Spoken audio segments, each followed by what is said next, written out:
Beautiful. Okay. Let's go ahead and begin our lovely practice, and I'm going to invite our chime to sing. This is Recovery Dharma. My name is Julia, and I am playing second fiddle to the wonderful Marty, and who couldn't be here this evening. We are going to continue our practice and our conversation around the theme of forgiveness. And I'd like to begin our practice today by selecting a card of metta. Metta means loving kindness. And loving kindness is one of 4 limitless qualities that we try to cultivate in a Buddhist practice. The other 3 are compassion, joy, and equanimity. Equanimity is, if you can think of it as your capacity to stand before whatever life throws at you, the good, the bad, the neutral, the happy, the sad, the disappointing, the exciting, all the praise you receive and all the blame. When we cultivate an equanimous state, we are really, what we're trying to do is not chase after what we judge to be good while avoiding what we judge to be bad, but instead to find solid ground where we simply acknowledge and learn from both. Loving kindness is the doorway to these other 3 qualities. Without friendliness, gentleness, love, and kindness, we don't stand a chance at cultivating compassion, joy, or equanimity, freedom. Our sentiment of loving kindness for tonight's practice is, may you see love everywhere. May you see love everywhere.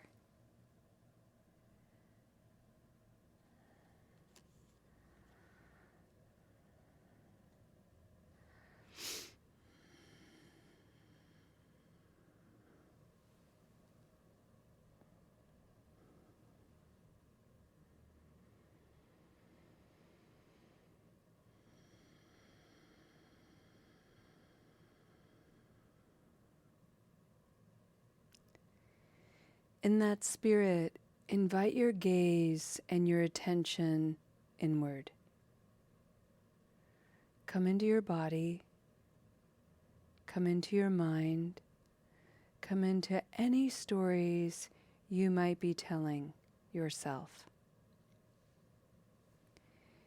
If any of you are new to meditation, it is very common to entertain a story of how terrible a meditator you already are and how you need to be perfect.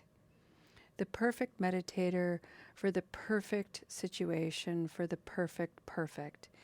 Yesterday I had this wonderful conversation with a Sangha member, and he was letting me know that a group that he had been with a couple of people were not comfortable in the meditation. It's very, very common. And what I reminded him is, if you were to go into a room of seasoned practitioners, seasoned meditators, I guarantee you none of them are going to be comfortable.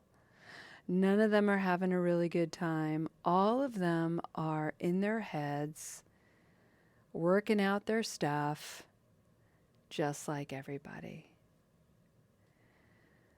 So if you're already not having a good time, just smile at that. You're doing good. You got this.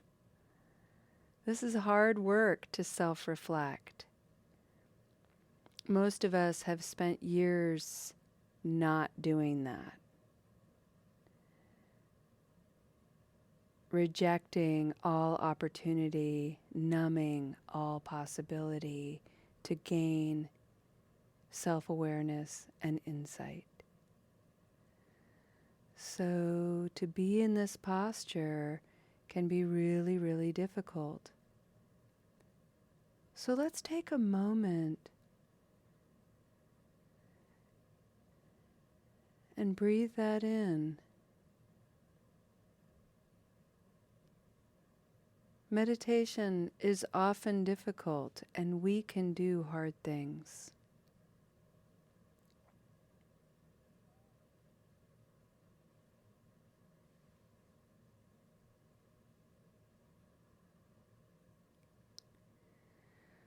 Last night, our facilitator, teacher John, brought forward a beautiful story, a very personal story. And he engaged the Passaddhi practice of forgiveness to tranquility with perfection. He identified a regret. He was able to see the conditions surrounding it. If you'll recall, for all of you who were there, the way he spoke to himself and about himself was gentle and respectful.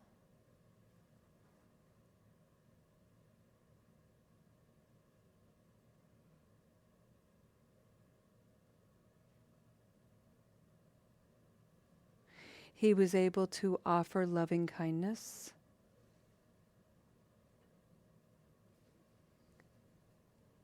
As a way to remediate and honor working with our mistakes, our regrets, rather than beating ourselves up about it. And in the process of it, he learned from his error. He learned about his capacity to be angry. He learned about his capacity to be unskillful in his speech and to weaponize it. He recognized the harm he caused, and he made a devotion to stay attuned to that, stay aware of that, so that he engaged it less and less and less over time. Years, he shared with us. And that's what we do. We face this over and over and over and over again. And each time, we're a little bit kinder to ourselves. Each time, the prayer, the thought of loving kindness becomes easier and maybe feels a little bit more sincere. Each time, the devotion to the practice becomes more accessible. So we need lots and lots of practice.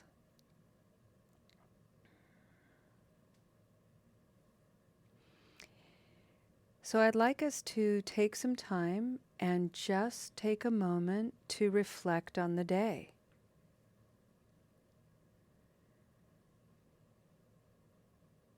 Find something about your day that you did well.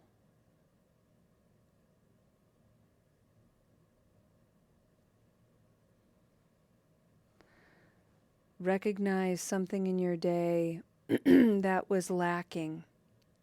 It doesn't have to be anything major. Was there anything you were procrastinating? Was there a tone in your voice during a conversation? Did you have a little personality in your mind that was listening to someone and you felt your eyes rolling? Oh, brother.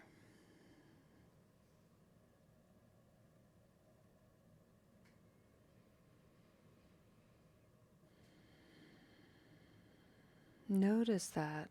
Bring that forward. You don't have to be afraid. Small little things, small little practices.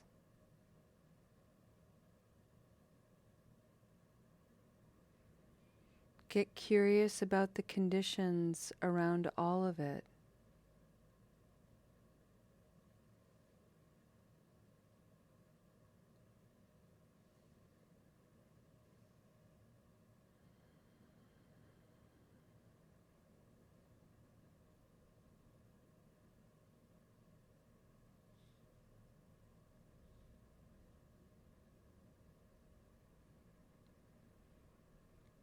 Can you offer yourself this sentiment of loving kindness? I want to see love everywhere. I do see love everywhere.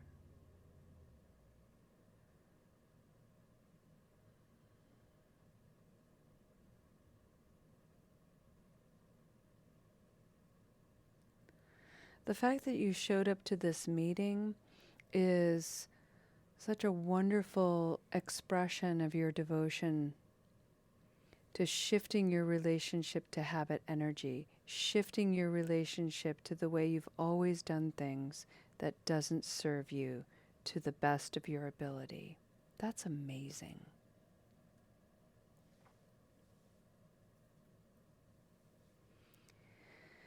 For the next few moments of silence, just allow your mind to have a gentle wander through your day, taking stock. We all have full days where we do things well and where we do other things less well. That's a beautiful thing to reflect on. What can we gain from that? What can we learn? How can we grow? That is the practice of self-forgiveness. May you enjoy this practice and feel a sense of ease.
friends.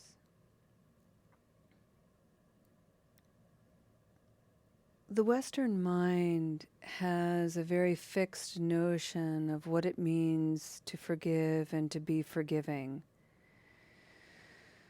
And this practice is different in that there's no should. You should forgive.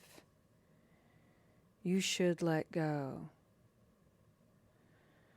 My response to that immediately is no.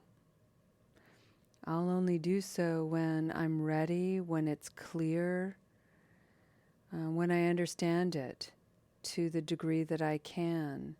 And the motivation of the forgiveness practice from a Buddhist perspective isn't about some kind of moral obligation and being less than when you don't have access to forgiveness. The Buddhist practice of forgiveness is making sure that as we're holding on to a regret or a resentment or whatever it is, that we're not hardening our capacity to be loving and kind to ourselves or one another, that we're not hardening our capacity to express compassion, joy, and equanimity.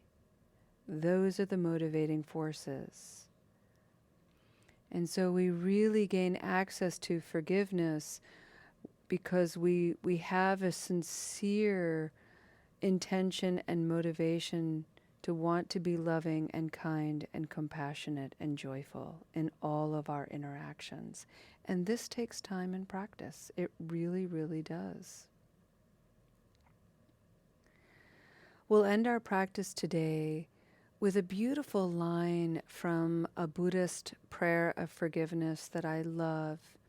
And I love this particular line because it gives us so much space and permission to practice forgiveness to the best of our ability. This line goes like this.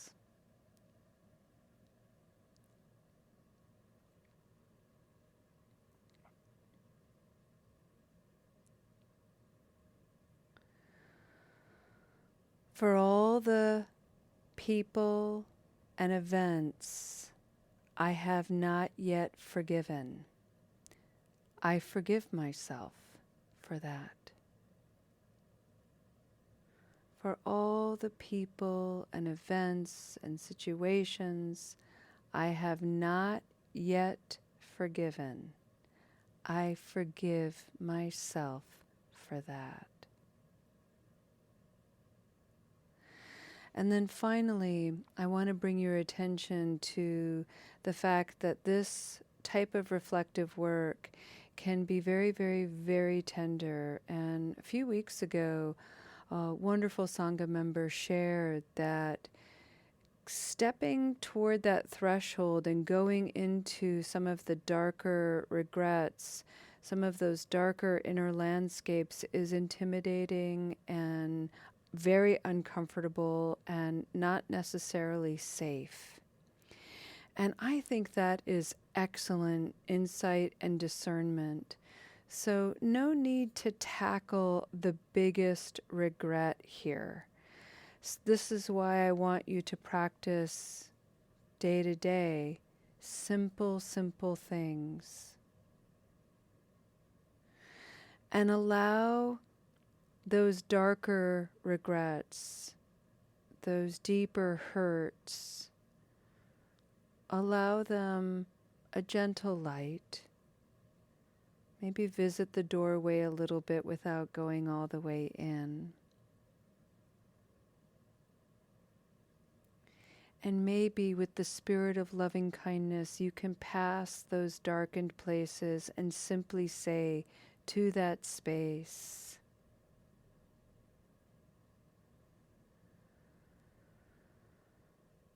to all the unforgiven places within me,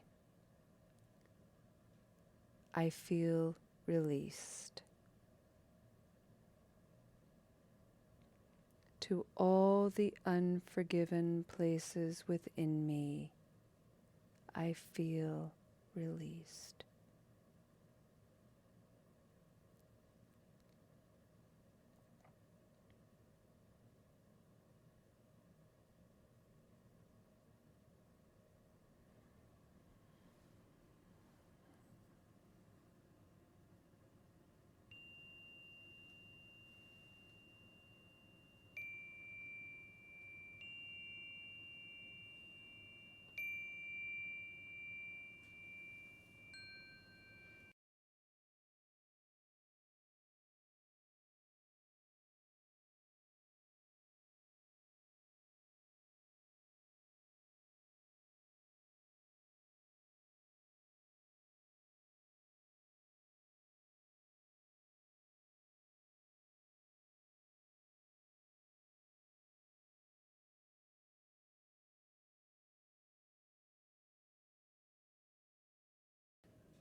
with that, let's go ahead and end our practice with a dedication of merit. And today I'd like to again offer for us this beautiful prayer by Shantideva, an 8th century monk who was really instrumental in creating the protocol, the ideas for the way of the Bodhisattva. I have some of the language in the prayer is, I don't know, too religious for me, so I changed it.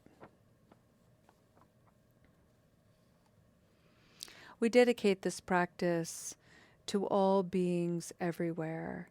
We pay particular regard to any of our community members, friends we have not yet met who are still struggling with habit energy. We dedicate this practice to anyone who is in jail, anyone who is in the hospital, anyone who has isolated themselves on the street, in a car, or in their homes. May they feel the warmth and loving kindness of this practice, and may they know they are worthy of love, of friendliness, dignity, and respect.